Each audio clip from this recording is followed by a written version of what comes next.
சூரா 5 அல் மாயிதா விருந்து. கடவுளின் பெயரால் மிக்க அருளாளர் மிக்க கருணையாளர். நம்பிக்கை கொண்டோரே, நீங்கள் உங்களுடைய உடன்படிக்கைகளை நிறைவேற்ற வேண்டும். குறிப்பிட்டு இதில் தடை செய்யப்பட்டவை தவிர உண்ணுவதற்கு கால்நடைகள் உங்களுக்கு அனுமதிக்கப்பட்டவைகளாக இருக்கின்றன. ஹஜ்ஜு புனித யாத்திரை முழுவதும் வேட்டையாடுவது நீங்கள் அனுமதிக்கக்கூடாது. கடவுள் தான் நாடுகின்ற எதையும் கட்டளையிடுகின்றார்.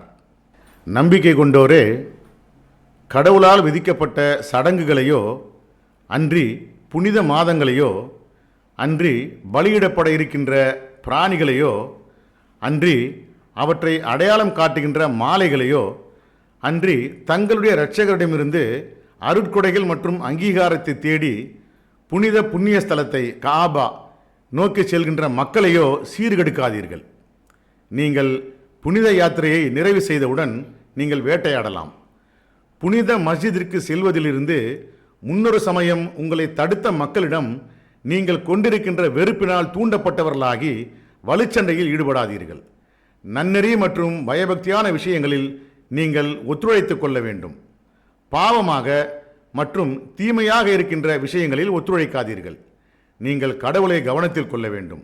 கடவுள் தண்டனையை நிறைவேற்றுவதில் கண்டிப்பானவராக இருக்கின்றார். தாமாக இறந்து போகின்ற பிராணிகள், இரத்தம், பன்றிகளின் இறைச்சி, மேலும் கடவுளல்லாத மற்றவற்றிற்கு அர்ப்பணிக்கப்பட்ட பிராணிகள் உங்களுக்கு தடை செய்யப்பட்டவைகளாக இருக்கின்றன. குரல் வலை நெரிக்கப்பட்டவை, ஒரு பொருளை கொண்டு தாக்கப்பட்டவை, ஓர் உயரத்திலிருந்து விழுந்தவை, குத்தி கிழிக்கப்பட்டவை, ஒரு வனவிலங்கினால் தாக்கப்பட்டவை.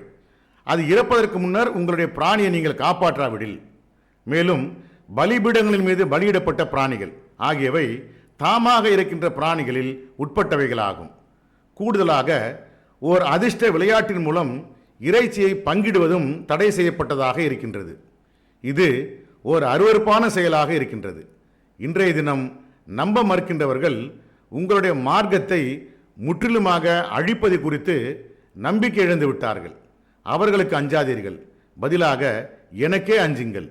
இன்றைய தினம் உங்களுடைய மார்க்கத்தை நான் நிறைவு செய்தும் மேலும் உங்கள் மீதான என்னுடைய அருட்கொடையை முழுமைப்படுத்தியும் விட்டேன். மேலும் உங்களுக்கான மார்க்கமாக அடிபணிதலை நான் விதித்திருக்கின்றேன். வேண்டுமென்றே பாவம் செய்யாமல் பஞ்சத்தினால் ஒருவர் தடை செய்யப்பட்ட உணவை உண்ணுவதற்கு நிர்பந்திக்கப்பட்டவராக இருந்தால் அப்பொழுது கடவுள் மன்னிப்பவராகவும் கருணையாளராகவும் இருக்கின்றார். அவர்களுக்காக சட்டப்படி அனுமதிக்கப்பட்டவை சம்பந்தமாக உம்மிடம் அவர்கள் ஆலோசிக்கின்றார்கள். பயிற்றுவிக்கப்பட்ட நாய்கள் மற்றும் வல்லூர்கள் உங்களுக்காக பிடித்து வருபவை உட்பட நல்ல பொருட்கள் அனைத்தும் உங்களுக்கு சட்டப்படி அனுமதிக்கப்பட்டவைகளாக இருக்கின்றன என்று கூறுவீராக. கடவுளுடைய போதனைகளுக்கு இணங்க அவற்றை நீங்கள் பயிற்றுவியுங்கள். அவை உங்களுக்காக பிடித்து வருபவற்றை நீங்கள் உண்ணலாம். மேலும் அவற்றின் மீது கடவுளுடைய பெயரை குறிப்பிடுங்கள். நீங்கள் கடவுளை கவனத்தில் கொள்ள வேண்டும். கணக்கிடுவதில் கடவுள் மிகவும் திறன் வாய்ந்தவராக இருக்கின்றார். இன்றைய தினம் அனைத்து நல்ல உணவும் உங்களுக்கு சட்டப்படி அனுமதிக்கப்பட்டதாக ஆக்கப்படுகின்றது. வேதத்தை உடைய மக்களின் உணவும் உங்களுக்கு சட்டப்படி அனுமதிக்கப்பட்டதாக இருக்கின்றது. கூடுதலாக நம்பிக்கை கொண்டவர்களுக்கு இடையில் உள்ள கற்புள்ள பெண்களையும் அத்துடன் முந்தைய வேதத்தை பின்பற்றுபவர்களுக்கு இடையில் உள்ள கற்புள்ள பெண்களையும் அவர்களுக்கு கொடுக்க வேண்டிய அவர்களுடைய வரதட்சணைகளை கொடுத்துவிடும் பட்சத்தில் நீங்கள் திருமணம் செய்து கொள்ளலாம். விபச்சாரம் செய்யாமலும் அன்றி இரகசிய காதலர்களை ஏற்படுத்திக் கொள்ளாமலும் நீங்கள் கற்பை பேணிக் கொள்ள வேண்டும். எவரொருவர் விசுவாசத்தை ஏற்க மறுக்கின்றாரோ அவருடைய அனைத்து காரியங்களும் வீணாகிவிடும். மேலும் மறுவுலகில் அவர் நஷ்டவாளிகளுடன் இருப்பார். நம்பிக்கை கொண்டோரே, நீங்கள் தொடர்பு தொழுகைகளை சலாத் கடைபிடிக்கின்ற பொழுது நீங்கள் 1. உங்களுடைய முகங்களை கழுவிக்கொள்ளவும், 2. உங்களுடைய கைகளை முழங்கைகள் வரை கழுவிக்கொள்ளவும், 3. உங்களுடைய தலைகளை தடவிக்கொள்ளவும், மேலும் 4. உங்களுடைய பாதங்களை கணுக்கால்கள் வரை கழுவிக்கொள்ளவும் வேண்டும். புணர்ச்சியின் பரவசத்தால் நீங்கள் சுத்தமற்றவர்களாக இருந்தால் நீங்கள் குளித்து கொள்ள வேண்டும். நீங்கள் நோயுற்றோ அல்லது பயணித்து கொண்டோ இருந்தால் அல்லது ஏதேனும் செரிமானம் சம்பந்தமான கழிவுகளை சிறுநீர், மலம் அல்லது வாயு வெளியாக்கியிருந்தால் அல்லது பெண்களுடன் பாலியல் உறவு கொண்டு விட்டிருந்தால் மேலும் நீங்கள் தண்ணீரை காண இயலாவிட்டால் நீங்கள் சுத்தமான உலர்ந்த மண்ணை தொட்டு பின்னர் உங்களுடைய முகங்கள் மற்றும் கைகளை தடவிக்கொள்வதன் மூலம் உலர்ந்த அங்க சுத்தியை தயமம் கடைபிடிக்க வேண்டும். உங்களுக்கு மார்க்கத்தை கடினமானதாக ஆக்குவதற்கு கடவுள் விரும்புவதில்லை.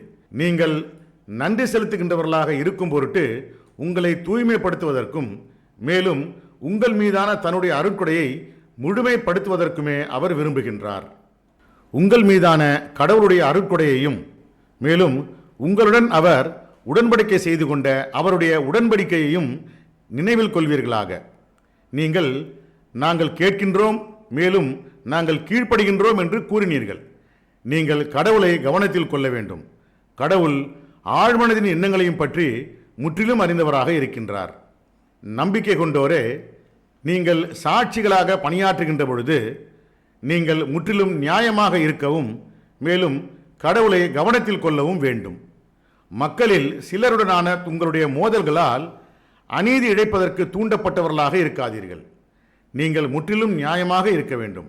ஏனெனில் அதுவே மிகவும் நன்னறியானதாக இருக்கின்றது. நீங்கள் கடவுளை கவனத்தில் கொள்ள வேண்டும்.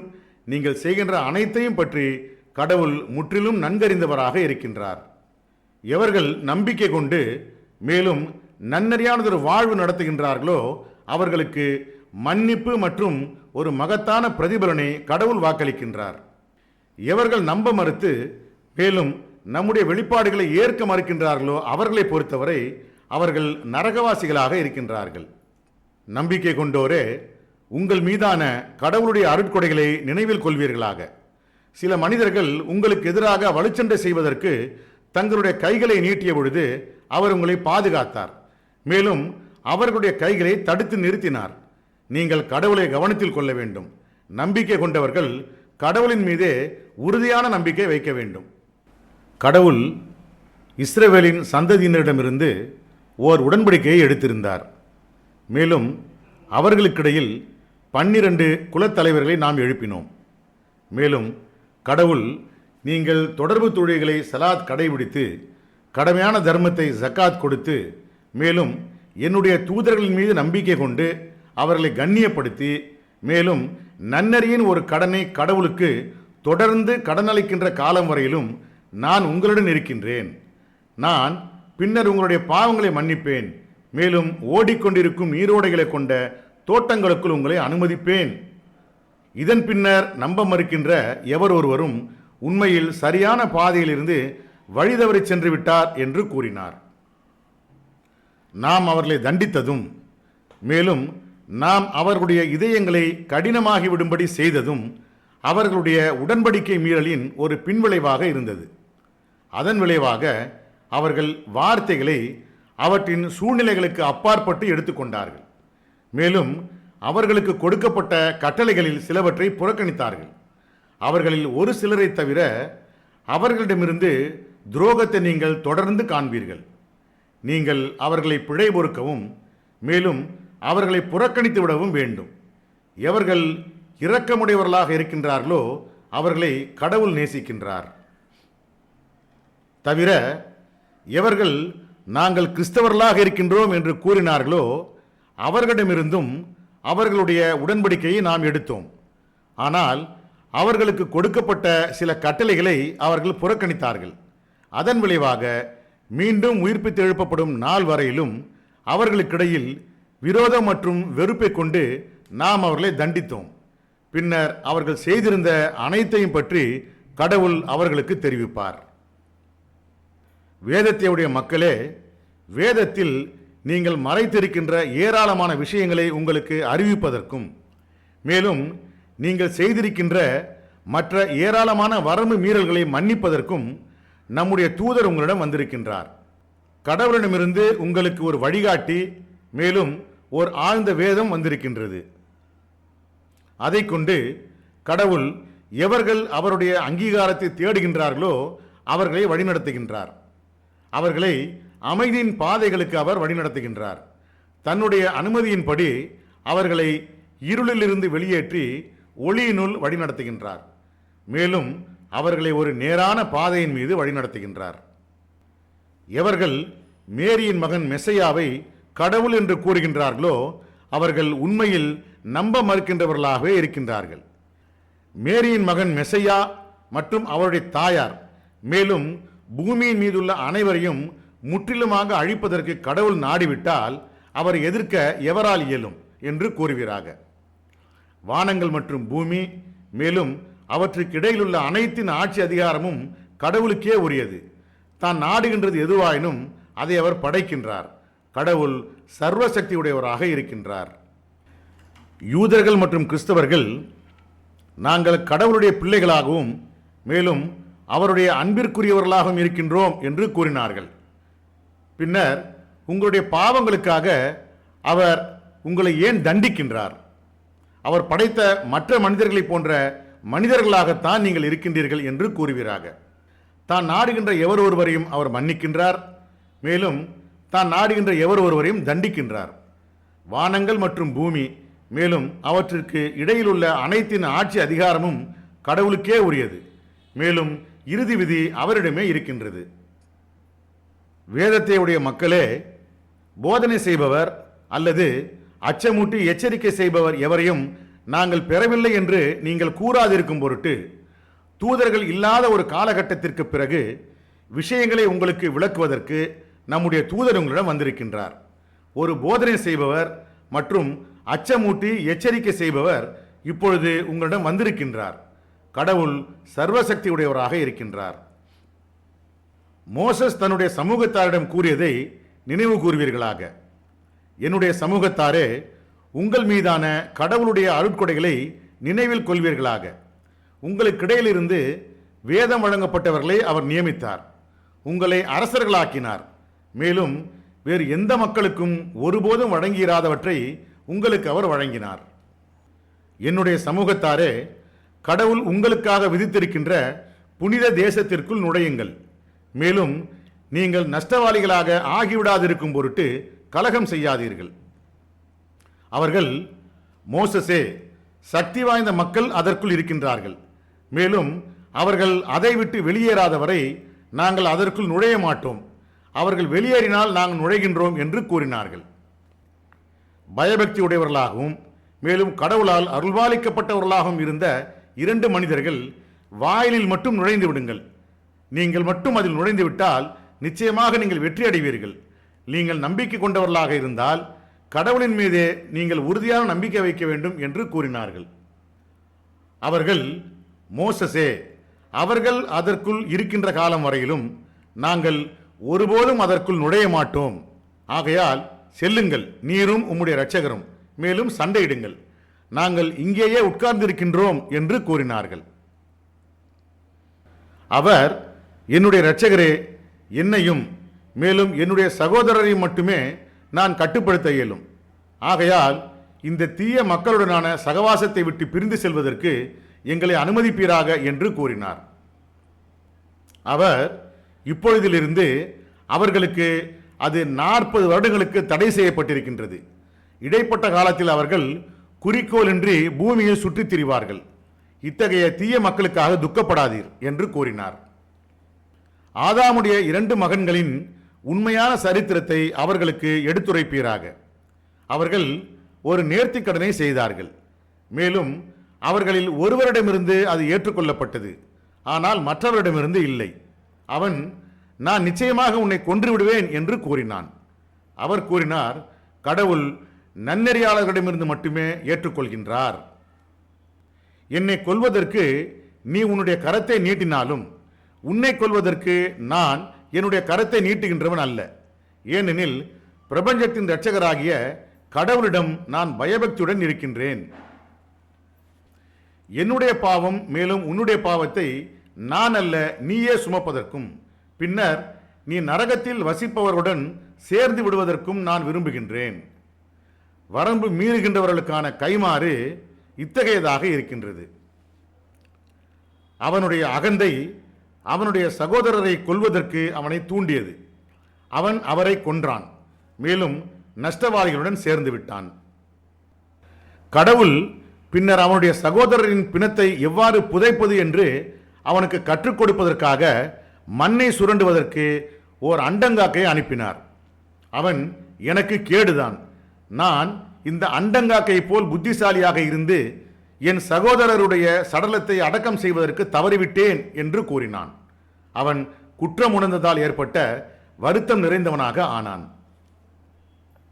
இதன் காரணமாக எவரொருவர் கொலையையோ அல்லது பயங்கர குற்றங்களையோ செய்திருக்காத ஒரு நபரை கொலை செய்கின்றாரோ அது அவர் எல்லா மக்களையும் கொலை செய்ததை போன்றதாக இருக்கும் என்று இஸ்ரவேலின் சந்ததியினருக்கு நாம் கட்டளையிட்டோம். மேலும் எவரொருவர் ஒரு உயிரை வாழ விடுகின்றாரோ அது அவர் எல்லா மக்களின் உயிர்களையும் வாழவிட்டதை போன்றதாக இருக்கும். நம்முடைய தூதர்கள் அவர்களிடம் தெளிவான சான்றுகள் மற்றும் வெளிப்பாடுகளுடன் சென்றார்கள். ஆனால் அவர்கள் பெரும்பாலானவர்கள் இவை அனைத்திற்கு பின்னரும் இன்னும் வரம்பு மீறுகின்றவர்களாகவே இருக்கின்றார்கள். எவர்கள் கடவுள் மற்றும் அவருடைய தூதருடன் சண்டையிட்டு மேலும் பயங்கரமான குற்றங்களை செய்கின்றார்களோ அவர்களுக்கான நியாயமான தண்டனை கொல்லப்படுவது அல்லது சிலுவையில் அறையப்படுவது அல்லது அவர்களுடைய மாறு கைகள் மற்றும் மாறு கால்கள் வெட்டப்படுவது அல்லது நாடு கடத்தப்படுவதாக இருக்கின்றது. இது அவர்களை இந்த வாழ்க்கையில் இழிவுபடுத்துவதற்காக. பின்னர் மறு உலகில் அவர்கள் ஒரு மிகவும் மோசமான தண்டனையை அனுபவிப்பார்கள். நீங்கள் அவர்களை தோற்கடிப்பதற்கு முன்னர் எவர்கள் வருந்தி திருந்து விடுகின்றார்களோ அவர்கள் விலக்களிக்கப்பட்டவர்களாக இருக்கின்றார்கள். கடவுள் மன்னிப்பவராகவும் மிக்க கருணையாளராகவும் இருக்கின்றார் என்பதை நீங்கள் அறிந்து கொள்ள வேண்டும். நம்பிக்கை கொண்டோரே, நீங்கள் வெற்றி அடையும் பொருட்டு நீங்கள் கடவுளிடம் பயபக்தியோடு இருக்கவும் மேலும் அவரை அடைகின்ற வழிகள் மற்றும் உபாயங்களை தேடிக்கொள்ளவும் மேலும் அவர் நிமித்தம் பாடுபடவும் வேண்டும்.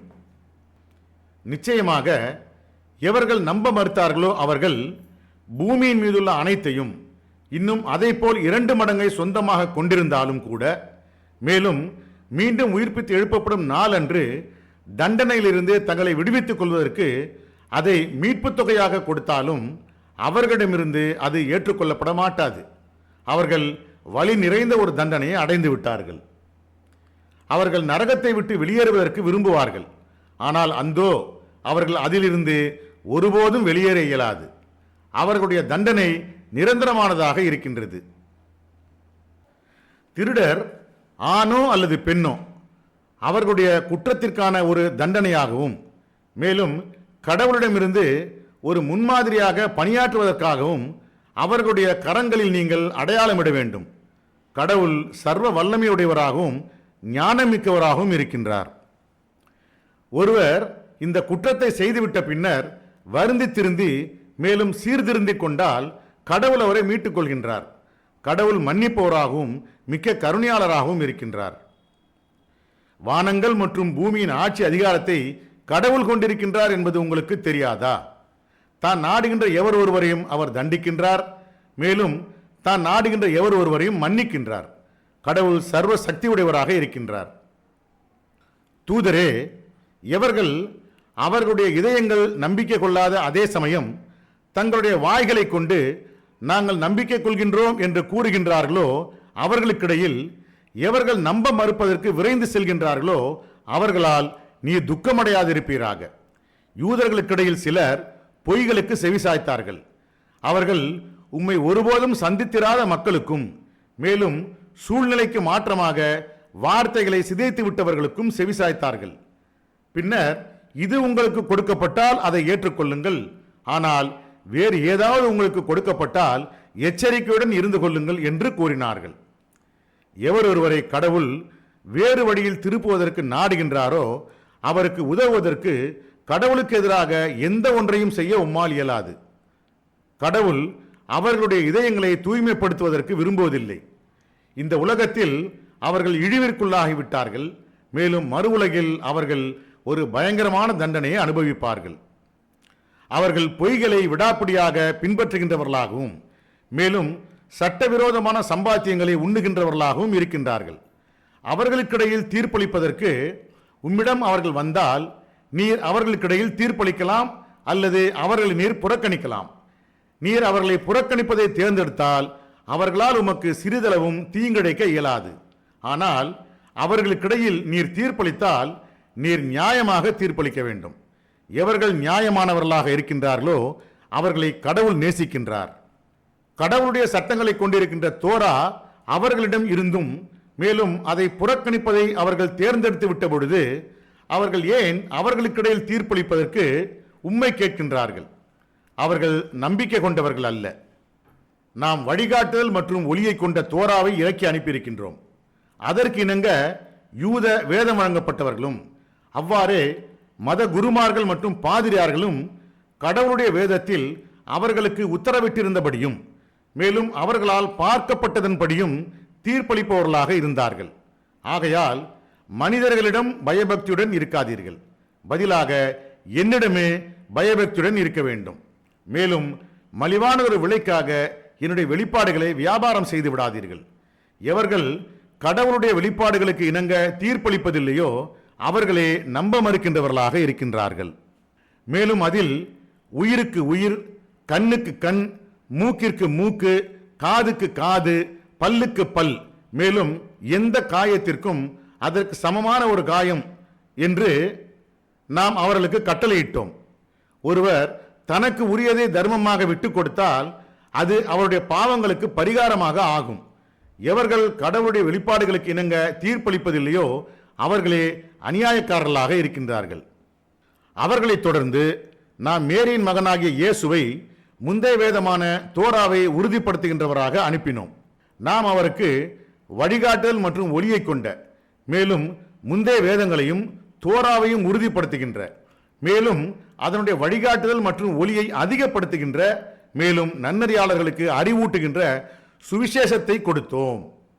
சுவிசேஷத்தை உடைய மக்கள் அதில் உள்ள கடவுளுடைய வெளிப்பாடுகளுக்கு இணங்க தீர்ப்பளிக்க வேண்டும். எவர்கள் கடவுளுடைய வெளிப்பாடுகளுக்கு இணங்க தீர்ப்பளிப்பதில்லையோ அவர்களே தீயவர்களாக இருக்கின்றார்கள். பின்னர் நாம் உமக்கு முந்தைய வேதங்களை உறுதிப்படுத்துகின்ற மேலும் அவற்றை ரத்து செய்கின்ற இந்த வேதத்தை சத்தியத்துடன் வெளிப்படுத்தினோம். கடவுளுடைய வெளிப்பாடுகளுக்கு இணங்க அவர்களுக்கிடையில் நீர் தீர்ப்பளிக்க வேண்டும். மேலும் உமக்கு வந்த சத்தியத்தில் இருந்து அவர்கள் வேறுபட்டால் அவர்களுடைய விருப்பங்களை பின்பற்றாதீர். உங்களில் ஒவ்வொருவருக்கும் நாம் சட்டங்கள் மற்றும் வேறுபட்ட சடங்குகளை கட்டளையிட்டிருக்கின்றோம். கடவுள் நாடி இருந்தால் உங்களை ஒரே கூட்டத்தினராக ஆக்கியிருக்க அவரால் இயலும். ஆனால் அவர் இவ்விதமாக உங்களில் ஒவ்வொருவருக்கும் அவர் கொடுத்திருக்கின்ற வெளிப்பாடுகள் மூலமாக உங்களை சோதனைக்குட்படுத்துகின்றார். நன்னெறியில் நீங்கள் போட்டியிட வேண்டும். உங்கள் அனைவருடைய இறுதி விதி கடவுளிடமே இருக்கின்றது. பின்னர் நீங்கள் தர்கித்துக் கொண்டிருந்த அனைத்தையும் பற்றி அவர் உங்களுக்கு தெரிவிப்பார். உமக்கு கொடுக்கப்பட்ட கடவுளுடைய வெளிப்பாடுகளுக்கு இணங்க அவர்களுக்கிடையில் நீர் தீர்ப்பளிக்க வேண்டும். அவர்களுடைய விருப்பங்களை பின்பற்றாதீர். மேலும் உமக்கு கொடுக்கப்பட்ட கடவுளுடைய வெளிப்பாடுகள் சிலவற்றிலிருந்து அவர்கள் உம்மை திசை திருப்பி விடாதவாறு எச்சரிக்கையுடன் இருப்பீராக. அவர்கள் திரும்பி சென்று விட்டால் அப்பொழுது அவர்களுடைய பாவங்கள் சிலவற்றிற்காக கடவுள் அவர்களை தண்டிப்பதற்கு நாடுகின்றார் என்பதை அறிந்து கொள்வீராக. உண்மையில் பெரும்பாலான மக்கள் தீயவர்களாக இருக்கின்றார்கள். அவர்கள் விடாப்பிடியாக பின்பற்றுவதற்கு நாடுவது அறியாமை காலத்தின் சட்டத்தையா? எவர்கள் உறுதிப்பாட்டை அடைந்து விட்டார்களோ அவர்களுக்கு கடவுளுடையதை காட்டிலும் யாருடைய சட்டம் மேலானது? நம்பிக்கை கொண்டோரே, குறிப்பிட்ட சில யூதர்கள் மற்றும் கிறிஸ்தவர்களை கூட்டாளிகளாக ஆக்கிக் கொள்ளாதீர்கள். இவர்கள் ஒருவர் மற்றவருக்கு கூட்டாளிகளாக இருக்கின்றார்கள். உங்களுக்கிடையில் எவர்கள் தங்களை இவர்களுடன் இணைத்துக் கொள்கின்றார்களோ அவர்களைச் சேர்ந்தவர்களே. வரம்பு மீறுகின்றவர்களை கடவுள் வழிநடத்துவதில்லை. எவர்கள் தங்களுடைய இதயங்களில் சந்தேகத்திற்கு இடமளிக்கின்றார்களோ அவர்கள் நாங்கள் தோற்கடிக்கப்பட்டுவிடக்கூடும் என்று நாங்கள் அஞ்சுகின்றோம் என்று கூறியவாறு அவர்களுடன் சேர்ந்து கொள்வதற்கு விரைகின்றதை நீர் காண்பீர். அவர்களுடைய இரகசிய எண்ணங்களுக்காக அவர்களை வருந்தும்படி செய்கின்ற வெற்றியையோ அல்லது அவரிடமிருந்து ஒரு கட்டளையோ கடவுள் கொண்டு வருவாராக. அப்பொழுது நம்பிக்கை கொண்டவர்கள் அவர்கள் உங்களுடன் இருந்ததாக கடவுள் மீது பவித்திரமாக சத்தியம் செய்த அதே மக்களா இவர்கள் என்று கூறுவார்கள். அவர்களுடைய செயல்கள் பயனற்றவைகளாக ஆக்கப்பட்டு விட்டன. அவர்கள்தான் நஷ்டவாளிகளாக இருக்கின்றார்கள். நம்பிக்கை கொண்டோரே, நீங்கள் உங்களுடைய மார்க்கத்திலிருந்து மீண்டும் பழைய கொள்கைக்கே சென்றுவிட்டால் கடவுள் தான் நேசிக்கின்ற மேலும் தன்னை நேசிக்கின்ற மக்களை உங்களுடைய இடத்தில் மாற்றி அமைத்து விடுவார். அவர்கள் நம்பிக்கை கொண்டவர்களிடம் கனிவாகவும் நம்ப மறுக்கின்றவர்களிடம் கண்டிப்புடனும் இருப்பார்கள். மேலும் எந்த நிந்தனைக்கும் அஞ்சாது கடவுள் நிமித்தம் பாடுபடுவார்கள். கடவுளுடைய அருட்கொடை இத்தகையதாக இருக்கின்றது. தான் நாடுகின்ற எவருக்கும் அவர் அதை அளிக்கின்றார். கடவுள் தாராளமானவராகவும் எல்லாம் அறிந்தவராகவும் இருக்கின்றார். கடவுள் மற்றும் அவருடைய தூதர் மேலும் தொடர்பு தொழுகைகளை சலாத் கடைபிடிக்கின்ற மற்றும் கடமையான தர்மத்தை ஜகாத் கொடுக்கின்ற நம்பிக்கை கொண்டவர்களுமே உங்களுடைய உண்மையான கூட்டாளிகளாக இருக்கின்றார்கள். மேலும் அவர்கள் குனிந்து வழிபடுகின்றார்கள். எவர்கள் தங்களை கடவுள் மற்றும் அவருடைய தூதருடனும் மேலும் எவர்கள் நம்பிக்கை கொண்டார்களோ அவர்களுடனும் இணைத்துக் கொள்கின்றார்களோ அவர்கள் கடவுளின் கட்சியை சேர்ந்தவர்களாக இருக்கின்றார்கள். நிச்சயமாக அவர்கள்தான் வெற்றியாளர்களாக இருக்கின்றார்கள். நம்பிக்கை கொண்டோரே, முந்தைய வேதத்தை பெற்றவர்களுக்கிடையில் எவர்கள் உங்களுடைய மார்க்கத்தை பரிகாசம் மற்றும் கேலி செய்கின்றார்களோ அவர்களுடன் நட்பு கொள்ளாதீர்கள். அன்றி நம்ப மறுக்கின்றவர்களுடனும் நீங்கள் நட்பு கொள்ள வேண்டாம். நீங்கள் உண்மையிலேயே நம்பிக்கை கொண்டவர்களாக இருந்தால் நீங்கள் கடவுளிடம் பயபக்தியுடன் இருக்க வேண்டும். நீங்கள் தொடர்பு தொழுகைகளுக்கு சலாத் அழைக்கின்ற பொழுது அவர்கள் அதை பரிகாசம் மற்றும் கேலி செய்கின்றார்கள். அவர்கள் புரிந்து கொள்ளாத மக்களாக இருப்பதே இதற்கு காரணமாக இருக்கின்றது. வேதத்தையுடைய மக்களே, நாங்கள் கடவுளின் மீதும் மேலும் எங்களுக்கு என்ன வெளிப்படுத்தப்பட்டதோ அதன் மீதும் மேலும் எங்களுக்கு முன்னர் என்ன வெளிப்படுத்தப்பட்டதோ அதன் மீதும் நம்பிக்கை கொள்கின்றோம் என்ற காரணத்தாலும் மேலும் உங்களில் பெரும்பாலானவர்கள் நன்னறியாளர்களாக இல்லாத காரணத்தாலுமே நீங்கள் எங்களை வெறுக்கின்றீர்கள் அல்லவா என்று கூறுவீராக. கடவுளின் பார்வையில் மிகவும் மோசமானவர்களாக இருக்கின்றவர்கள் யார் என்பதை உங்களுக்கு கூற என்னை அனுமதிப்பீர்களாக. இவர்கள் குரங்குகள் மற்றும் பன்றிகள் போன்று இழிவானவர்களாக மேலும் இணை தெய்வ வழிபாடு செய்கின்றவர்களாக அவரால் ஆக்கப்படுகின்றவரை அவருடைய கடும் கோபத்திற்கு உள்ளாகி பின்னர் கடவுளால் தண்டிக்கப்பட்டார்களோ அவர்களே. அவர்கள் மிகவும் மோசமானவர்களாகவும் மேலும் சரியான பாதையிலிருந்து வெகு தொலைவில் உள்ளவர்களாகவும் இருக்கின்றார்கள் என்று கூறுவீராக. அவர்கள் நுழைந்த பொழுது முற்றிலும் நம்ப மறுத்தலில் அவர்கள் இருந்த போதிலும் மேலும் அவர்கள் வெளியேறுகின்ற பொழுதும் முற்றிலும் நம்ப மறுத்தலில் அவர்கள் இருக்கின்ற பொழுதிலும் அவர்கள் உங்களிடம் வருகின்ற பொழுது அவர்கள் நாங்கள் நம்பிக்கை கொள்கின்றோம் என்று கூறுகின்றார்கள். கடவுள் அவர்கள் மறைக்கின்ற அனைத்தையும் பற்றி முற்றிலும் அறிந்தவராக இருக்கின்றார். அவர்களில் பலரை தீமை மற்றும் வரம்பு மீறலை உடனடியாக செய்கின்றவர்களாகவும் மேலும் சட்டத்திற்கு புறம்பான சம்பாத்தியங்களில் இருந்து உண்ணுகின்றவர்களாகவும் நீர் காண்கின்றீர். அவர்கள் செய்கின்றது உண்மையில் வெறுக்கத்தக்கதாக இருக்கின்றது. யூத மத குருமார்கள் மற்றும் பாதிரியார்கள் மட்டும் அவர்களுடைய பாவகரமான கூற்றுக்கள் மற்றும் சட்டத்திற்கு புறம்பான சம்பாத்தியங்களை தடுத்து கட்டளையிட்டிருந்தால் அவர்கள் செய்கின்றது உண்மையில் துன்பகரமானதாக இருக்கின்றது. யூதர்கள் கடவுளுடைய கை கட்டப்பட்டிருக்கின்றது என்று கூட கூறினார்கள். அவர்களுடைய கைகள் தான் கட்டப்பட்டவைகளாக இருக்கின்றன. இத்தகைய ஓர் இறைநிந்தனையை கூறியதற்காக அவர்கள் தண்டிக்கப்பட்டார்கள். மாறாக அவருடைய கைகள் விசாலமாக திறந்தும் அவர் நாடுகின்றபடி செலவு செய்து கொண்டும் இருக்கின்றன. உறுதியாக உமக்கு வெளிப்படுத்தப்பட்ட உமது இரட்சகருடைய வெளிப்பாடுகள் அவர்களில் பலர் வரம்பு மீறல் மற்றும் நம்ப மறுத்தலுக்குள் ஆழமாக மூழ்கி விடுவதற்கு காரணமாகிவிடும்.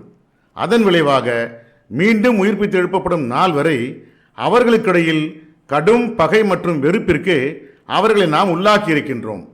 போரின் நெருப்பை அவர்கள் மூட்டுகின்ற பொழுதெல்லாம் கடவுள் அவற்றை அணைத்து விடுகின்றார்.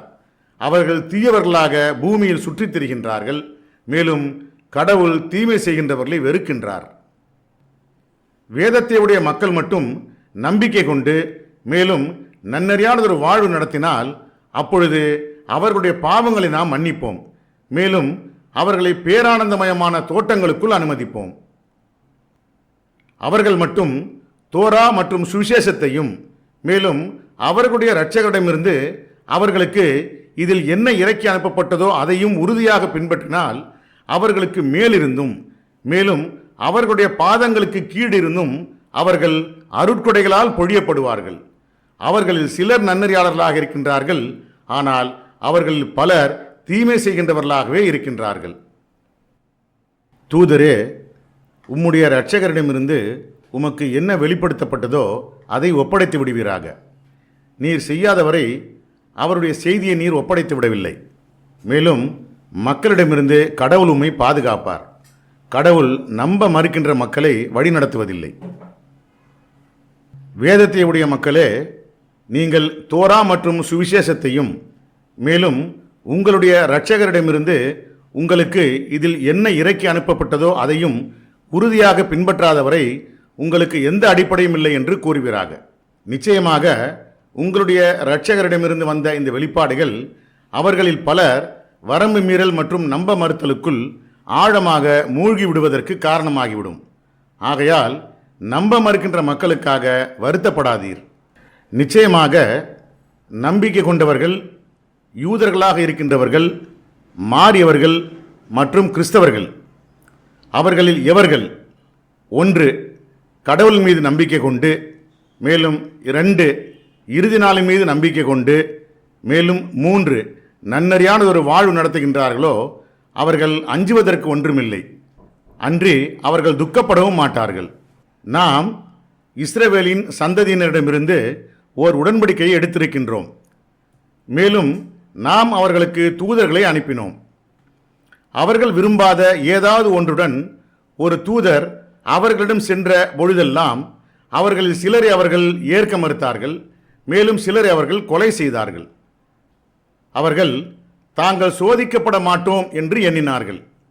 அதனால் அவர்கள் குருடர்கள் மற்றும் செவிடர்களாக மாறினார்கள். பின்னர் கடவுள் அவர்களை மீட்டு கொண்டார். ஆனால் அதன் பிறகும் அவர்களில் பலர் மீண்டும் குருடர்கள் மற்றும் செவிடர்களாக மாறிவிட்டார்கள். கடவுள் அவர்கள் செய்கின்ற அனைத்தையும் பார்ப்பவராக இருக்கின்றார். எவர்கள் மேரியின் மகனாகிய மெசையாவை கடவுள் என்று கூறுகின்றார்களோ அவர்கள் உண்மையில் நம்ப மறுக்கின்றவர்களாகவே இருக்கின்றார்கள். அந்த மெசையாவே, இஸ்ரவேலின் சந்ததியினரே, என்னுடைய இரட்சகர் மற்றும் உங்களுடைய இரட்சகராகிய கடவுளை நீங்கள் வழிபட வேண்டும் என்றுதான் கூறினார். எவரொருவர் கடவுளுடன் இணை தெய்வம் எதையேனும் அமைத்துக் கொள்கின்றாரோ அவருக்கு கடவுள் சுவனத்தை தடை செய்துவிட்டார். மேலும் அவருடைய விதி நரகமாக இருக்கின்றது. தீயவர்களுக்கு உதவியாளர்கள் இல்லை. எவர்கள் திருத்துவத்தில் கடவுள் 3ஆவதாக இருக்கின்றார் என்று கூறுகின்றார்களோ அவர்கள் உண்மையில் நம்ப மறுக்கின்றவர்களாகவே இருக்கின்றார்கள். ஒரு தெய்வத்தை தவிர வேறு தெய்வம் இல்லை. இவ்வாறு கூறுவதிலிருந்து அவர்கள் விலகிக் கொள்ளாவிடில் அவர்களுக்கிடையில் எவர்கள் நம்ப மறுக்கின்றார்களோ அவர்கள் வலி நிறைந்த ஒரு தண்டனையை அடைவார்கள். அவர்கள் கடவுளிடம் வருந்தி திருந்தி மேலும் அவருடைய மன்னிப்பை கேட்க மாட்டார்களா? கடவுள் மன்னிப்பவராகவும் மிக்க கருணையாளராகவும் இருக்கின்றார். மேரியின் மகனாகிய மெசையா அவருக்கு முந்தைய தூதர்களை போன்ற ஒரு தூதர் என்பதை காட்டிலும் அதிகமாக எதுவும் இல்லை. மேலும் அவருடைய தாயார் ஒரு புனிதராக இருந்தார். அவர்கள் இருவரும் உணவு உண்பவர்களாகவே இருந்தார்கள். நாம் எவ்வாறு வெளிப்பாடுகளை அவர்களுக்கு விளக்குகின்றோம் என்பதை கவனிப்பீராக. மேலும் அவர்கள் எவ்வாறு தொடர்ந்து விலகியே செல்கின்றார்கள் என்பதையும் கவனிப்பீராக. உங்களுக்கு தீங்கிழைக்கவோ அன்றி உங்களுக்கு பயனளிக்கவோ இயலாத சக்தியற்ற இணை தெய்வங்களை கடவுளுடன் நீங்கள் வழிபடுவீர்களா? கடவுள் செவியேற்பவராகவும் எல்லாம் அறிந்தவராகவும் இருக்கின்றார் என்று கூறுவீராக. வேதத்தை உடைய மக்களே, உண்மைக்கு அப்பாற்பட்டு உங்களுடைய மார்க்கத்தின் எல்லைகளில் வரம்பு மீறாதீர்கள். மேலும் தவறான வழியில் சென்றுவிட்ட மேலும் ஏராளமான மக்களை தவறாக வழிநடத்திய மக்களின் அபிப்பிராயங்களை பின்பற்றாதீர்கள். அவர்கள் சரியான பாதையிலிருந்து வெகு தூரம் தவறான வழியில் இருக்கின்றார்கள் என்று கூறுவீராக. இஸ்ரவேலின் சந்ததியினருக்கிடையில் எவர்கள் நம்ப மறுத்து விட்டார்களோ அவர்கள் டேவிட் மற்றும் மேரியின் மகனாகிய இயேசுவின் நாவால் கண்டனம் செய்யப்பட்டவர்களாக இருக்கின்றார்கள். அவர்கள் கீழ்ப்படியாததும் மேலும் வரம்பு மீறியதுமே இதற்கு காரணமாக இருக்கின்றது. அவர்கள் தீமை செய்வதிலிருந்து ஒருவர் மற்றவரை தடுத்து கொள்ளவில்லை. அவர்கள் செய்தது உண்மையில் இழிவானதாக இருக்கின்றது. அவர்களில் பலரை எவர்கள் நம்ப மறுக்கின்றார்களோ அவர்களுடன் தங்களை கூட்டாளிகளாக்கிக் கொள்வதை நீர் காண்பீர். அவருடைய ஆன்மாக்களின் சார்பாக அவருடைய கைகள் எதை முற்படுத்தி அனுப்பியிருக்கின்றதோ அது உண்மையில் துன்பகரமானதாக இருக்கின்றது. கடவுள் அவர்கள் மீது கோபமாக இருக்கின்றார். மேலும் அதன் விளைவாக அவர்கள் தண்டனையில் என்றென்றும் வசித்திருப்பார்கள். அவர்கள் கடவுள் மற்றும் வேதம் வழங்கப்பட்டவரின் மீதும் மேலும் அவருக்கு இதில் என்ன வெளிப்படுத்தப்பட்டதோ அதன் மீதும் நம்பிக்கை கொண்டிருந்தால் அவர்களுடன் நட்பு கொண்டிருந்திருக்க மாட்டார்கள். ஆனால் அவர்களில் பலர் தீயவர்களாகவே இருக்கின்றார்கள். யூதர்கள் மற்றும் இணை தெய்வ வழிபாடு செய்கின்றவர்கள் நம்பிக்கை கொண்டவர்களுடைய மிகவும் மோசமான எதிரிகளாக இருப்பதை நீர் காண்பீர். மேலும் எவர்கள் நாங்கள் கிறிஸ்தவர்களாக இருக்கின்றோம் என்று கூறுகின்றார்களோ அவர்களே நம்பிக்கையாளர்களுக்கு நட்பில் மிகவும் நெருக்கமான மக்களாக இருப்பதையும் நீர் காண்பீர். அவர்களுக்கிடையில் மத குருமார்கள் மற்றும் பாதிரியார்களை அவர்கள் கொண்டிருப்பதும் மேலும் அவர்கள் ஆணவமற்றவர்களாக இருப்பதுமே இதற்கு காரணமாக இருக்கின்றது. அவர்கள் தூதருக்கு என்ன வெளிப்படுத்தப்பட்டதோ அதை செவியேற்கின்ற பொழுது அதில் உள்ள சத்தியத்தை அவர்கள் அடையாளம் கண்டு கொண்டவர்களாக அவர்களுடைய கண்கள் கண்ணீரால் நிரம்பி வழிகின்றதை நீர் காண்கின்றீர். மேலும் அவர்கள் கூறுகின்றார்கள், எங்களுடைய இரட்சகரே, நாங்கள் நம்பிக்கை கொண்டிருக்கின்றோம். ஆகையால் சாட்சியாளர்களுக்கிடையில் எங்களை கணக்கிடுவீராக. நாங்கள் ஏன் கடவுளின் மீதும் மேலும் எங்களுக்கு வந்திருக்கின்ற சத்தியத்தின் மீதும் நம்பிக்கை கொள்ளாமலும் மேலும் எங்களுடைய இரட்சகர் எங்களை நன்னறியான மக்களுடன் அனுமதிக்க கூடும் என்று எதிர்பார்க்காமலும் இருக்க வேண்டும். இதை கூறியதற்காக கடவுள் அவர்களுக்கு வெகுமதி அளித்திருக்கின்றார். ஓடிக்கொண்டிருக்கும் நீரோடைகளை கொண்ட தோட்டங்களுக்குள் அவர்களை அவர் அனுமதிப்பார். அதில் அவர்கள் என்றென்றும் வசித்திருப்பார்கள். நன்னறியாளர்களுக்கான வெகுமதி இத்தகையதாக இருக்கின்றது. எவர்கள் நம்ப மறுத்து மேலும் நம்முடைய வெளிப்பாடுகளை ஏற்க மறுக்கின்றார்களோ அவர்களை பொறுத்தவரை அவர்கள் நரகவாசிகளாக இருக்கின்றார்கள். நம்பிக்கை கொண்டோரே, கடவுளால் சட்டப்படி அனுமதிக்கப்பட்டதாக ஆக்கப்பட்ட நல்ல பொருட்களை தடை செய்யாதீர்கள். மேலும் வலுச்சண்டை செய்யாதீர்கள். வலுச்சண்டை செய்கின்றவர்களை கடவுள் வெறுக்கின்றார். மேலும் கடவுள் உங்களுக்காக வழங்கியிருக்கின்ற நல்ல மற்றும் சட்டப்படி அனுமதிக்கப்பட்ட பொருட்களில் இருந்து உண்ணுங்கள். யார் மீது நீங்கள் நம்பிக்கை கொண்டவர்களாக இருக்கின்றீர்களோ அந்த கடவுளிடம் நீங்கள் பயபக்தியுடன் இருக்க வேண்டும். சத்திய பிரமாணங்களின் வெற்று வார்த்தைக்காக கடவுள் உங்களை பொறுப்பாளி ஆக்குவதில்லை. உங்களுடைய உண்மையான நோக்கங்களுக்காகவே அவர் உங்களை பொறுப்பாளி ஆக்குகின்றார். நீங்கள் ஒரு சத்திய பிரமாணத்தை மீறினால் நீங்கள் உங்களுடைய சொந்த குடும்பத்தாருக்கு வழங்குகின்ற அதே உணவிலிருந்து 10 ஏழை மக்களுக்கு உணவளிப்பது அல்லது அவர்களுக்கு ஆடை அணிவிப்பது அல்லது ஒரு அடிமையை விடுவிப்பது மூலம் நீங்கள் பரிகாரம் செய்ய வேண்டும். இதற்கு செலவு செய்ய உங்களால் இயலாவிட்டால் பின்னர் நீங்கள் 3 நாட்கள் நோன்பு இருக்க வேண்டும். இது நீங்கள் நிறைவேற்றுவதாக சத்தியம் செய்த அந்த சத்திய பிரமாணங்களை மீறியதற்கான பரிகாரமாக இருக்கின்றது. நீங்கள் உங்களுடைய சத்திய பிரமாணங்களை நிறைவேற்ற வேண்டும். நீங்கள் நன்றியுடையவர்களாக இருக்கும் பொருட்டு கடவுள் இவ்விதமாக உங்களுக்கு தன்னுடைய வெளிப்பாடுகளை விளக்குகின்றார். நம்பிக்கை கொண்டோரே, போதையூட்டும் பொருட்கள் மற்றும் சூதாட்டம் மேலும் விக்கிரகங்களின் பலிபீடங்கள் மற்றும் அதிர்ஷ்ட பந்தயங்கள் ஆகியவை சாத்தானின் அருவருப்பான செயல்களாக இருக்கின்றன. நீங்கள் வெற்றியடையும் பொருட்டு நீங்கள் அவற்றை தவிர்த்து கொள்ள வேண்டும். போதையூட்டும் பொருட்கள் மற்றும் சூதாட்டம் மூலமாக உங்களுக்கிடையில் கடும் பகை மற்றும் வெறுப்பை தூண்டுவதற்கும் மேலும் உங்களை கடவுளை நினைவு கூறுவதிலிருந்தும் மேலும் தொடர்பு தொழில்களை சலாத் கடைபிடிப்பதிலிருந்தும் திசை திருப்பி விடுவதற்கே சாத்தான் விரும்புகின்றான். இனியேனும் நீங்கள் விலகிக் கொள்வீர்களா? நீங்கள் கடவுளுக்கு கீழ்ப்படிய வேண்டும். மேலும் நீங்கள் தூதருக்கு கீழ்ப்படியவும் மேலும் எச்சரிக்கையுடன் இருக்கவும் வேண்டும். நீங்கள் திரும்பிச் சென்று விட்டால் அப்பொழுது தூது செய்தியை திறம்பட ஒப்படைப்பதே நம்முடைய தூதரின் ஒரே கடமையாக இருக்கின்றது என்பதை அறிந்து கொள்ளுங்கள். எவர்கள் நம்பிக்கை கொண்டு மேலும் நன்னறியானதொரு வாழ்வு நடத்துகின்றார்களோ அவர்கள் கட்டளைகளை கடைபிடித்து நம்பிக்கை கொண்டு மேலும் நன்னறியானதொரு வாழ்வு நடத்தி பின்னர் தங்களுடைய தெய்வபக்தி மற்றும் விசுவாசத்தை பராமரித்து மேலும் தொடர்ந்து தெய்வபக்தி மற்றும் நன்னறியை கடைபிடிப்பதில் நீடித்திருக்கின்ற காலம் வரை அவர்கள் எந்த உணவையும் உண்பதன் மூலம் குற்றம் எதுவும் செய்து விடுவதில்லை. கடவுள் நன்னறியாளர்களை நேசிக்கின்றார். நம்பிக்கை கொண்டோரே, புனித யாத்திரையின் பொழுது உங்களுடைய கைகள் மற்றும் உங்களுடைய அம்புகளுக்கு எட்டுகின்ற தூரத்தில் சில வேட்டை பிராணிகளை கொண்டு கடவுள் உங்களை சோதிப்பார். உங்களுக்கிடையில் எவர்கள் தங்களுடைய தனிமையிலும் அவரை கவனத்தில் கொள்கின்றார்களோ அவர்களை கடவுள் இவ்விதமாக வேறுபடுத்தி காட்டுகின்றார். இதன் பின்னரும் எவர்கள் வரம்பு மீறுகின்றார்களோ அவர்கள் வலி நிறைந்த ஒரு தண்டனையை அடைந்து விட்டார்கள். நம்பிக்கை கொண்டோரே, புனித யாத்திரையின் பொழுது எந்த வேட்டை பிராணியையும் கொல்லாதீர்கள். எவரொருவர் வேண்டுமென்றே ஏதேனும் வேட்டை பிராணியை கொல்கின்றாரோ அவருடைய அபராதமாக அவர் கொன்ற வேட்டை பிராணிகளுக்கு சமமான ஒரு எண்ணிக்கையிலான கால்நடை பிராணிகள் இருக்க வேண்டும். உங்களுக்கிடையில் உள்ள நீதமான 2 மனிதர்களால் அந்த தீர்ப்பு அளிக்கப்பட வேண்டும். அந்த பலி பிராணிகள் காபாவை சென்றடைவதை அவர்கள் உறுதிப்படுத்திக் கொள்ள வேண்டும். இல்லாவிடில் அவர் ஏழை மக்களுக்கு உணவளிப்பதன் மூலம் அல்லது அவருடைய குற்றத்திற்கான பரிகாரமாக சமமான அளவு நோன்பிருப்பதன் மூலம் பிராயச்சித்தம் தேடிக்கொள்ளலாம். கடவுள் கடந்த கால குற்றங்களை மன்னித்து விட்டார். ஆனால் எவரேனும் இத்தகைய ஒரு குற்றத்தை திரும்பவும் செய்தால் கடவுள் அதற்கு பழி தீர்ப்பார். கடவுள் சர்வ வல்லமையுடையவராகவும் பழி தீர்ப்பவராகவும் இருக்கின்றார். உங்களுக்காக உண்ணுவதற்கு கடலின் மீன்கள் அனைத்தும் சட்டப்படி அனுமதிக்கப்பட்டவைகளாக ஆக்கப்பட்டிருக்கின்றன. புனித யாத்திரையின் சமயத்தில் உங்களுடைய பிரயாணத்தின் பொழுது இது உங்களுக்கு வழங்கப்படலாம். புனித யாத்திரை முழுவதும் நீங்கள் வேட்டையாடக்கூடாது. யாருக்கு முன்னால் நீங்கள் வரவழைக்கப்படுவீர்களோ அந்த கடவுளிடம் நீங்கள் பயபக்தியுடன் இருக்க வேண்டும். கடவுள் மக்களுக்கு ஒரு வழிபாட்டிடமாக இருப்பதற்கு புனித மஸ்ஜிதான காபாவை நியமித்திருக்கின்றார்.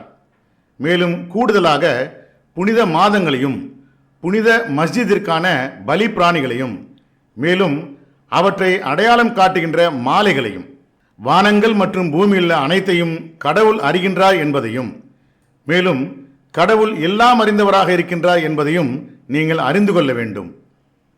கடவுள் தண்டனையை நிறைவேற்றுவதில் கண்டிப்பானவராக இருக்கின்றார் என்பதையும் மேலும் கடவுள் மன்னிக்கின்றவராகவும் மிக்க கருணையாளராகவும் இருக்கின்றார் என்பதையும் அறிந்து கொள்ளுங்கள். தூது செய்தியை ஒப்படைப்பதே தூதரின் ஒரே கடமையாக இருக்கின்றது. மேலும் நீங்கள் அறிவிக்கின்ற அனைத்தையும் மேலும் நீங்கள் மறைக்கின்ற அனைத்தையும் கடவுள் அறிகின்றார். கெட்டவை அபரிமிதமாக இருப்பது உங்களை ஈர்த்த போதிலும் கெட்டவையும் நல்லவையும் ஒரே மாதிரியானவை அல்ல. அறிவுத்திறன் உடையோரே, நீங்கள் சிறுபான்மையினராக இருந்தாலும் கூட நீங்கள் வெற்றியடையும் பொருட்டு நீங்கள் கடவுளிடம் பயபக்தியுடன் இருக்க வேண்டும் என்று பிரகடனம் செய்வீராக. நம்பிக்கை கொண்டோரே, முன்கூட்டியே உங்களுக்கு வெளிப்படுத்தப்பட்டால் எவை உங்களுக்கு தீங்கிழைத்து விடுமோ அந்த விஷயங்களை பற்றி கேட்காதீர்கள். நீங்கள் குர்ஆனின் ஒலியில் அவற்றை குறித்து கேட்டால் அவை உங்களுக்கு தெளிவாகிவிடும். கடவுள் அவற்றை வேண்டுமென்றே பொருட்படுத்தாது விட்டுவிட்டார். கடவுள் மன்னிப்போராகவும் அருளிரக்கமுடையவராகவும் இருக்கின்றார். உங்களுக்கு முன்னிருந்த மற்றவர்களும் இதே கேள்விகளை கேட்டிருக்கின்றார்கள். பின்னர் அதில் நம்பிக்கை கொள்ள மறுத்தவர்களாக ஆகிவிட்டார்கள். குறிப்பிட்ட சில வகையான ஆண் குட்டிகள் மற்றும் பெண் குட்டிகளை கலந்து ஈன்றெடுக்கின்ற கால்நடைகளையோ அன்றி ஒரு சத்திய பிரமாணத்தின் மூலமாக விடுவிக்கப்பட்ட கால்நடைகளையோ அன்றி 2 ஆண் குட்டிகளை ஒரு வரிசையாக பெற்றெடுக்கின்ற ஒன்றையோ அன்றி 10க்கு தந்தையாகின்ற காளையையோ கடவுள் தடை செய்யவில்லை. நம்ப மறுக்கின்றவர்கள்தான் கடவுளை பற்றி இத்தகைய பொய்களை கண்டுபிடித்துக் கொண்டார்கள். அவர்களில் பெரும்பாலானவர்கள் புரிந்து கொள்வதில்லை. கடவுள் எதை வெளிப்படுத்தி இருக்கின்றாரோ அதனிடமும் மேலும் தூதரிடமும் வாருங்கள் என்று அவர்களிடம் கூறப்படுகின்ற பொழுது அவர்கள் எங்களுடைய பெற்றோர்கள் எதை செய்ய நாங்கள் கண்டோமோ அதுவே எங்களுக்கு போதுமானதாக இருக்கின்றது என்று கூறுகின்றார்கள். அவருடைய பெற்றோர்கள் எந்த ஒன்றையும் அறிந்திராதவர்களாகவும் மேலும் வழிநடத்தப்படாதவர்களாகவும் இருந்தாலுமா?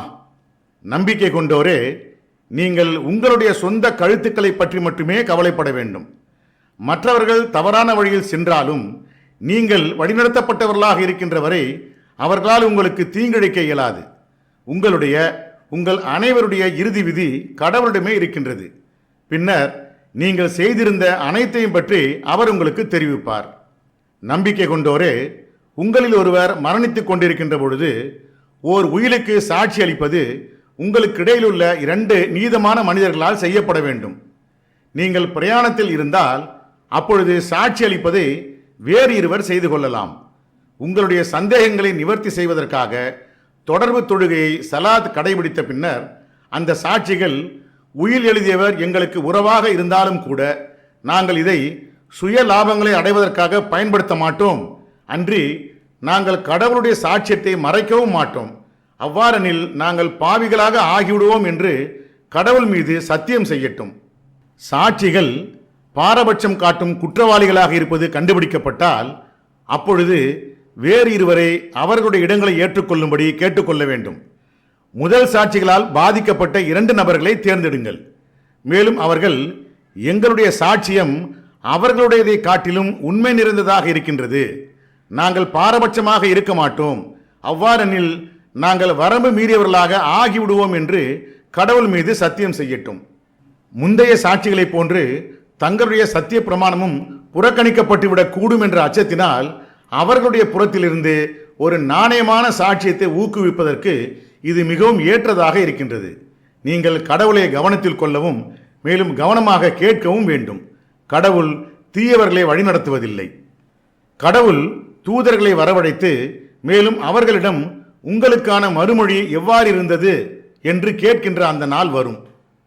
அவர்கள், எங்களுக்கு எந்த அறிவும் இல்லை, நீரே எல்லா ரகசியங்களையும் அறிந்தவராக இருக்கின்றீர் என்று கூறுவார்கள். கடவுள் கூறுவார், மேரியின் மகனாகிய இயேசுவே, உம் மீதான மற்றும் உடைய தாயார் மீதான என்னுடைய அருட்கொடைகளை நினைவில் கொள்வீராக. தொட்டிலில் இருந்தும் அவ்வாறே ஒரு வாலிபராகவும் மக்களிடம் நீர் பேசுவதற்கு ஆற்றலை தருவதற்காக பரிசுத்த ஆவியை கொண்டு நான் உமக்கு ஆதரவளித்தேன். நான் உமக்கு வேதம், ஞானம், தோரா மற்றும் சுவிசேஷத்தை கற்றுக் கொடுத்தேன். நீர் என்னுடைய அனுமதியின்படி களிமண்ணிலிருந்து ஒரு பறவையின் உருவத்தை உருவாக்கி பின்னர் அதனுள் ஊதினீர். மேலும் அது என்னுடைய அனுமதியின்படி ஓர் உயிருள்ள பறவையாக ஆனதை நினைவு கூறுவீராக. நீர் என்னுடைய அனுமதியின்படி குருடர் மற்றும் குஷ்டரோகியை குணப்படுத்தினீர். மேலும் என்னுடைய அனுமதியின்படி இறந்தவரை உயிர்ப்பித்தீர்.